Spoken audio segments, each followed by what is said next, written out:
So why is Donald Trump, who campaigned on being tough on China, letting this dangerous trade come through? Check this out. Leave your comments, ding the bell, share it with your friends, and subscribe to our channel. AND foodandwaterwatch.org is the website, and Food and Water Watch also is the Twitter handle. Tony, welcome to the program. Tell us what the deal is here. What's the connection between chicken being grown in the United States and China? Well, thanks for having me on, Tom. This has been going on for 15 years now. China has wanted to export poultry to the United States, and it came about as a result of our mad cow case in 2003. Where China was a big importer of U.S. beef, and then they stopped importing because of the mad cow case that was found here. And so when USDA attempted to restore our export market to China for beef, China came back and said, we want to be able to export poultry to the United States in exchange.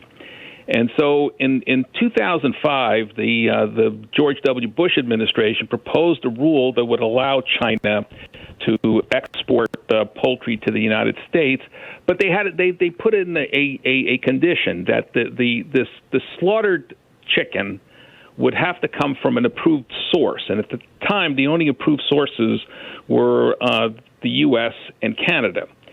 And we would ship the raw carcass over to China. They would process it, cook it, and then send it back here. And so in 2006, even though the USDA received many comments, most of them opposed to this scheme, USDA approved this granting China equivalency status for their processing inspection system. And so, but China was not satisfied with that. They kept on pressing USDA for their able to process and slaughter their own poultry to send to the United States.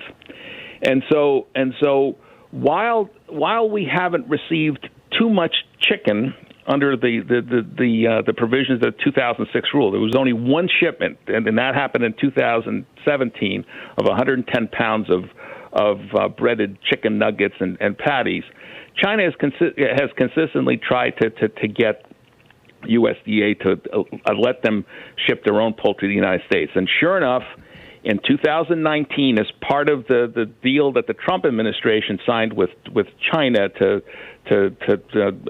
lessen the tensions in the trade war that the Trump administration essentially caused, USDA finally gave the go-ahead for China to ship its own poultry to the United States. They haven't done so yet, but it sets up the system for China to export to the United States. Now, outside of the obvious, anything made in China is taking jobs away from the United States and all that kind of thing.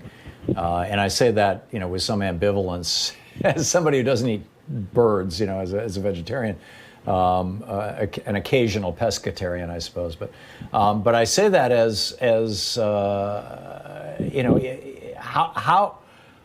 how is this going to, what's the consequence of this? Is this just, why should we be concerned about the fact that our chicken might start coming from China?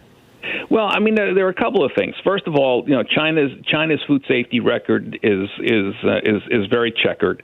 One of the reasons that USDA originally would not allow China to ship its own poultry here to the United States is that China hid for the longest periods of time the extent to which their poultry flocks were infected with high pathogenic avian influenza. So that was one of the restrictions that was placed originally. But what's interesting that's happened fairly recently is that China has now designated 2 Cargill-built plants in China for poultry slaughter and poultry processing. And so now those 2 plants, they constitute half of the approved plants that China has designated being able to export to the United States. one of the new Cargill plants has the ability to slaughter 225 birds per minute. The current maximum here in the United States, even under a deregulated inspection system, is 175. So we're fearing what's going to happen here is that eventually U.S. companies are going to start outsourcing their chicken processing abroad, and specifically China. Now, Cargill is not the only company that has plants there. Tyson has plants in China. Keystone Foods has plants in China. OSI has plants in China. So it could be just a matter of time before China starts designating those factories to be able to export to the United States. You know, there's been all sorts of controversy over the safety of our poultry plants, our meatpacking plants, and it's really been highlighted during this COVID crisis here in the United States. And so why not ship everything off to China, have them process it, because those workers don't have the same rights. So right now we are. Right. So right now we are desperately freaked out because drugs are not available in the United States because they're all made in China. Pretty soon it might be food is not available in the United States because it's made in China. Well, man, sure. I mean, you have poultry. I mean, 70% of our apple juice is actually imported from China right now. Wow. We have a lot of our seafood is imported from China. So poultry could be the very next thing that winds up shifting abroad.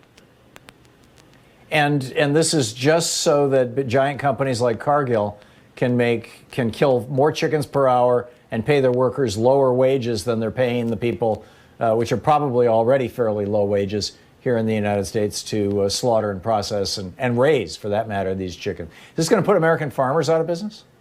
It could. I mean, it could very well put American farmers out of business if these companies. I mean, you have these unfair contracting practices here to begin with the big poultry companies that essentially pay farmers peanuts to raise the poultry that's eventually slaughtered in these big factories here in the United States, and so it could very well shift the production abroad.